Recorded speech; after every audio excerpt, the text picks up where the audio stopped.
So I'm getting a lot of comments about the last video. I know a lot of people want to see 0 to 60 times, and they want to see, what the top speed is, which is 75 miles an hour. But I just wanted to take a second to clarify something, in case some of the investors here don't know. So we're in the trucking business, and if you've been watching my channel, you know that I'm driving a Freightliner Cascadia. Freightliner has been around for many, many years. Very, very popular brand of trucks. The CNG fueling system, this truck runs on CNG natural gas, is new to me.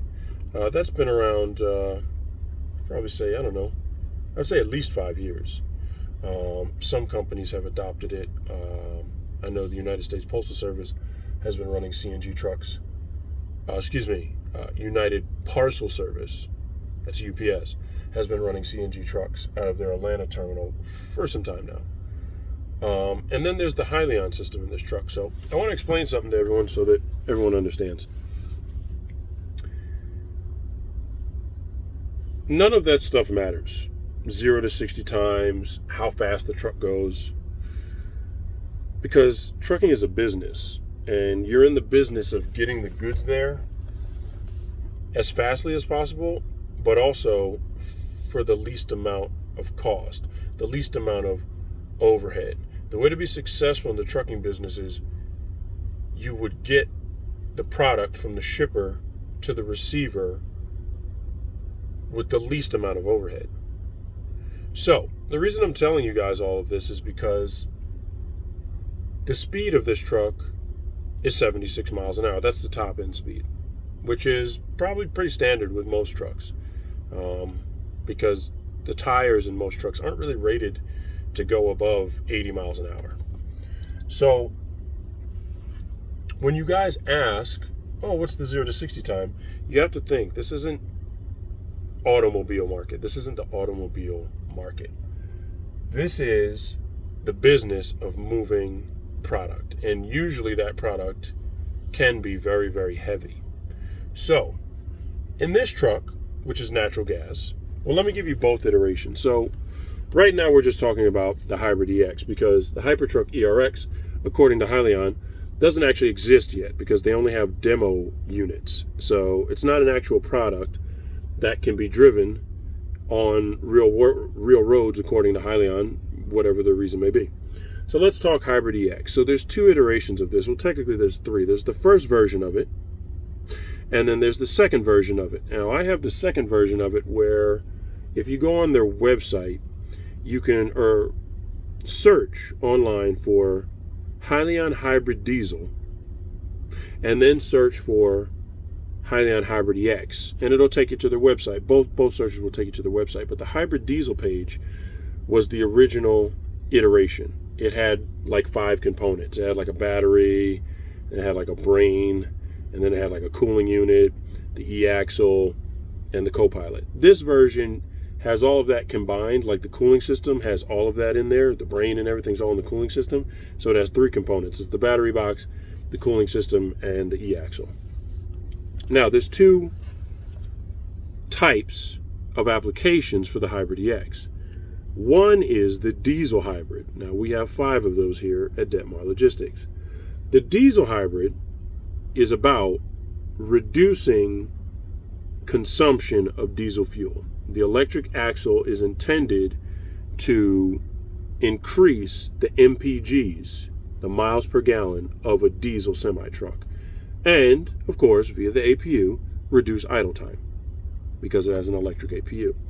That electric APU is the same as the system that's in this truck. Now, the systems are the same, but the application is different. Let me make sure I'm saying this slowly so everyone understands. The Hybrid EX system is the same in a diesel truck and a CNG truck, but the application is different. And it says this on their website if you go to Hyliion's Hybrid EX page. The primary purpose of the Hybrid EX package in a diesel truck is to increase MPGs. The primary purpose of a Hyliion Hybrid EX package in a CNG truck is to increase the truck's power, or I should say the engine's power, because CNG, natural gas engines, don't have or don't make the power that diesel engines can. So in this truck, the intention is for it not to be fast or to accelerate rapidly. Can I? Sure you can. This is a 2020 Freightliner Cascadia. It has 13 speeds, and you can paddle shift in this truck in manual, just like you would in any sports car. It has Tiptronics, and you can paddle shift. And I can get it from 0 to 60 a lot faster that way at the expense of using a lot more fuel. Obviously, the truck's going to be way faster empty, and it's going to be even more fast even faster if I didn't have a trailer. But nobody's making any money driving the truck around without a trailer. No one's making any money driving a trailer around hooked to a truck that doesn't have any product in it. This business is not about getting things there fast. Sure, there's fast trucks. You'll see them on the road. You'll see some Peterbilts with big engines under there. My favorite is a C15 Cat, but they're expensive engines, expensive to repair. And they shoot a lot of coal into the atmosphere. And I don't have a problem with that either, because it looks cool and it's badass. But things are changing. And Hyliion's primary application is for companies with larger fleets, not owner-operators who have show trucks or trucks that they've worked 10, 15, 20 years to build themselves up to, and maybe own other trucks to support being able to drive that show Peterbilt. This is just an example, by the way.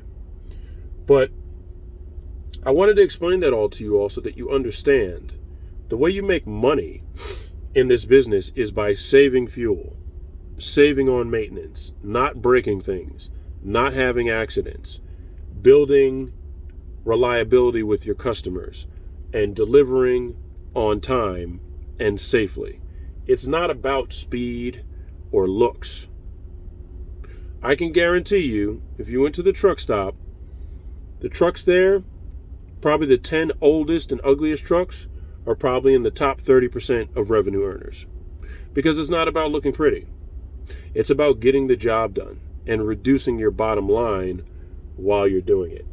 So, for those of you who want 0 to 30 or 0 to 60 time, sure, I could do it. But I'd have to give you several.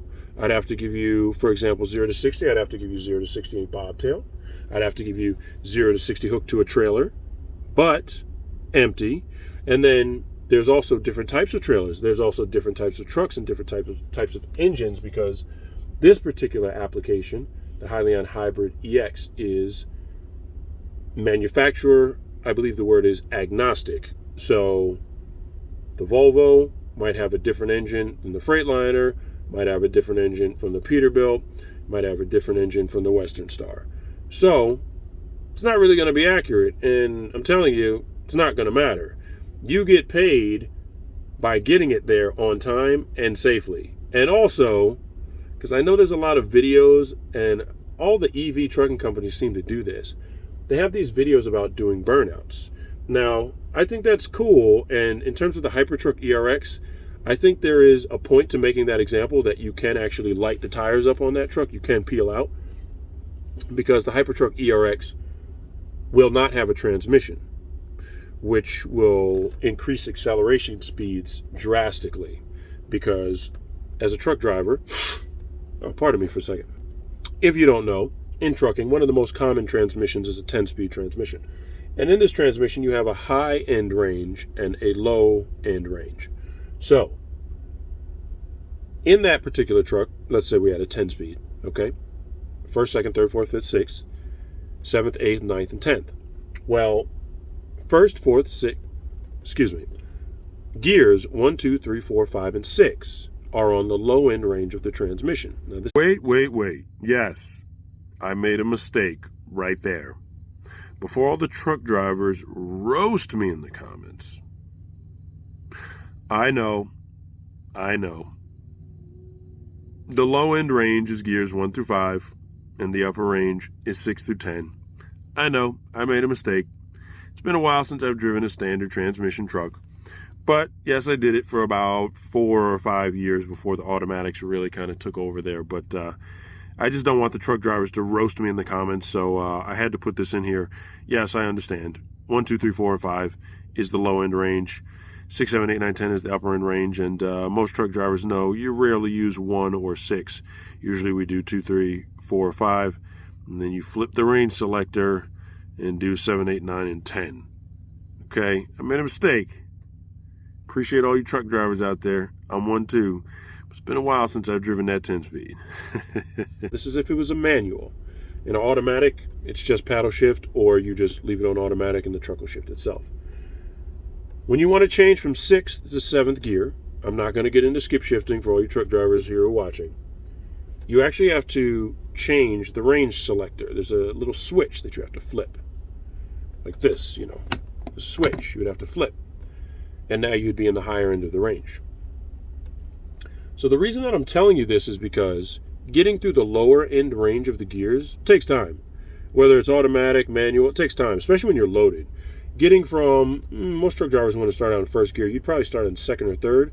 So getting from second gear, let's just say second gear is the starting gear, to the high end of the range, which would be 7th gear or above, takes time.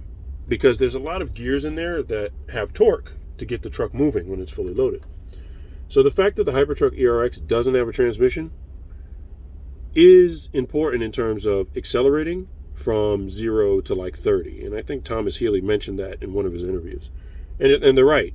Especially in city traffic, that'll be very, very helpful, very convenient, reduce stress for the driver. You don't have to worry about as much drivers cutting in front of you because it's taking us forever to get up to speed. So that's important, but outside of that, it doesn't really matter. This business is about getting it there on time. And if we're all out there lighting up the tires, guess what? We're not going to be making much money because when we arrive at the receiver, all the freight in the back is going to be damaged. This is if you do dry freight. You know, I used to pull all kinds of stuff in dry van, from soy sauce to hay, beer, bottles, cans, giant rolls of paper, paper towels, you name it. I've shipped it or I've pulled it in this business. And freight damages is a real thing, and it comes out of the company's pocket, the trucking company's pocket. So if we're all lighting up the tires and drag racing at the stoplight so that all the individuals in cars can be happy that we're getting out of the way so fast, no trucking company is going to make money like that, because the freight damages claims are going to be through the roof. You have to remember, when you see a truck coming down the road and it's moving slowly, or moving up a hill or down a mountain, if it's moving slowly, it's probably because there's stuff in the back. And that stuff in the back can't arrive damaged. It has to arrive intact. So it's not about speed. I just want you guys to know that. It's not about speed. It's not about how fast the truck can go. It's not about how fast it can go from 0 to 60. Yes, there is a lot of ego and pride in trucking, and there are some drivers out here, men and women, or persons who have very fast trucks with a lot of power, can pull up hills, get it up to speed really fast, sure. And maybe they can afford to do that because it's definitely not cost effective. But I just wanted you guys to understand that, especially for Hyliion and their application, we're not really concerned about how fast this goes. We're more concerned about the fuel that we're saving. And in terms of CNG, there's quite a few people in the comments who are a lot better than me at math who've been commenting about, well, you know, here's how the math equations add up in terms of CNG opposed to diesel. And I'm not a mathematician, but from what I've seen, CNG is a lot cheaper. It's a lot cheaper than diesel. And check out some of the comments, because there are some people down there who are commenting on these things about the cost and how it all adds up. And that's really what you should be focusing on. Don't think about how pretty the truck looks or how fast it goes. Think about how that could save a company money on fuel costs. That is the major player here. I believe the two largest costs for larger trucking companies are insurance and fuel. So, if you're an investor in Hyliion, or if you're just interested in watching this channel, or if you're a trucker who's watching this channel and you're interested in Hyliion, we can all tell you, when it comes down to making profits in this business, saving fuel is a big part of it. Very, very big part of it. And driving fast does not save fuel. And trying to race does not save fuel. And it also breaks parts driving fast and trying to be first and hustling and bustling. Trucking is about patience, and it's also about, what's the word that I'm looking for? Punctuality. So, thanks for watching another one of my videos, guys. I appreciate you all very much. I hope this is informative. As always, this channel is about sharing information for everyone, because I learn a lot from the Hyliion community. Things that I didn't know about the trucking industry, things I didn't know about investing, things I didn't know about things in general. So we're all here. We're all part of a community. We're all here to share and learn. And I hope that this helps you today, whether you're an investor in Hyliion, just interested, or even if you're not an investor in Hyliion, maybe you're just interested in the EV space or the trucking space in general. Disassociate your brain from the auto industry.